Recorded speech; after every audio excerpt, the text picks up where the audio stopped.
دوو پرسیارێک هەیە لە سینەما چ بکرد چۆن بکرد تەسەوورمان نەکردو فیلمیەوە باشی تیاێ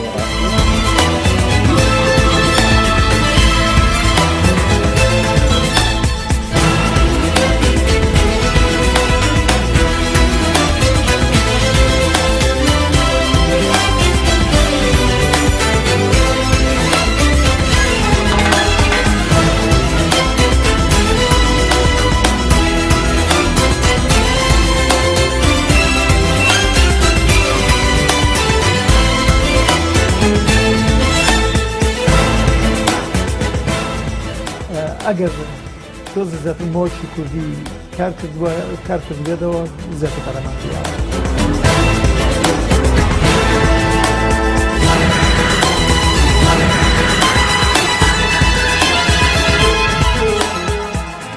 هونەرمەندەکە یاخود ناوی ئەو بەڕێزی لەسەر نەبوو کە پرۆژەکەی تابلۆکە یاخود پیکەرەکەی کردبوو تەنها بە کۆت هاتە بەردەستی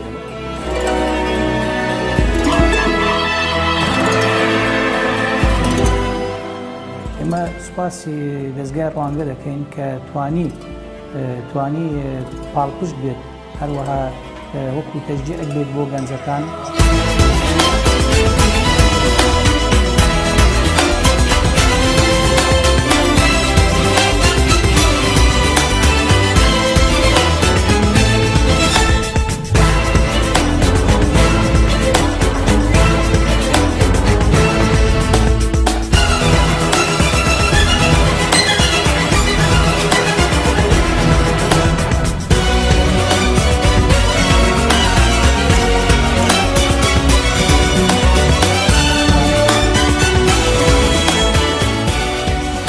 وەکو بەشی ساوند لە قوتابخانەی بابیلۆن تەواو ئامادەین و ئێستا بەس پرۆڤاکەین بۆ تەواوکاری بەرنامەکە.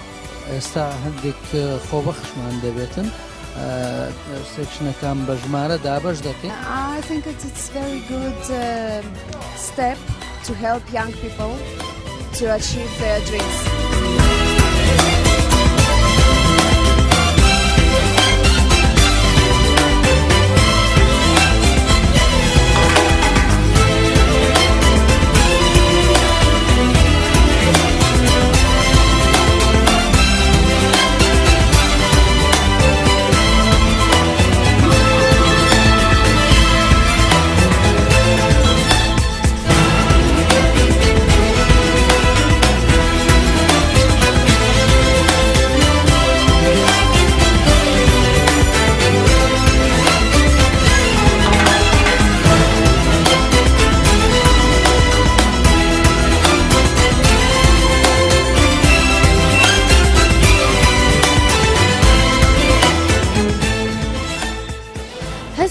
کارگەری زۆرە چکە لە قوتابخانە و لە شوێنی تر زۆر هەوڵ نایەن فێری مناڵکەن لە وێنە یان لە وەرزش زۆر هەوڵ نایەن هەست پێەکەم ئەمە زۆر باشە بۆ گەنجان.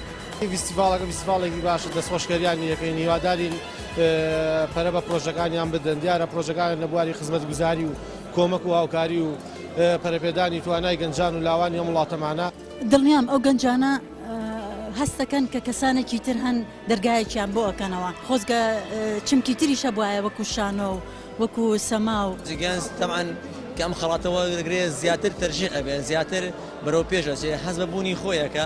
وڵا پێم جوان بوو بەس حەزمە کرد هین کچێکیش بیباتەوە هەمووی یان پیا بوو یان کوڕ بوو.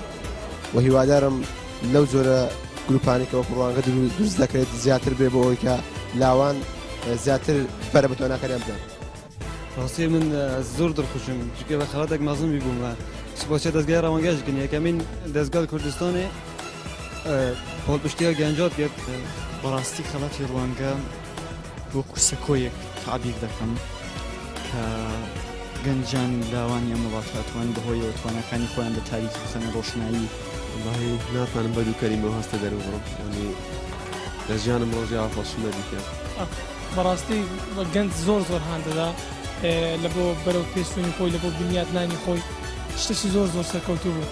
دەستخۆشی لەزگای ڕوانگە دەکەم. بەڵێژنەکە زۆر وردبوون کارێکی باشیان کرد لە کارەکان و تەکیدیان کردەوە کە کارەکان بە شێوەیەکی حەقانی بەڕێوە بچی وەرکەسە و بەرهەمەکەی خۆی بیکاری خۆی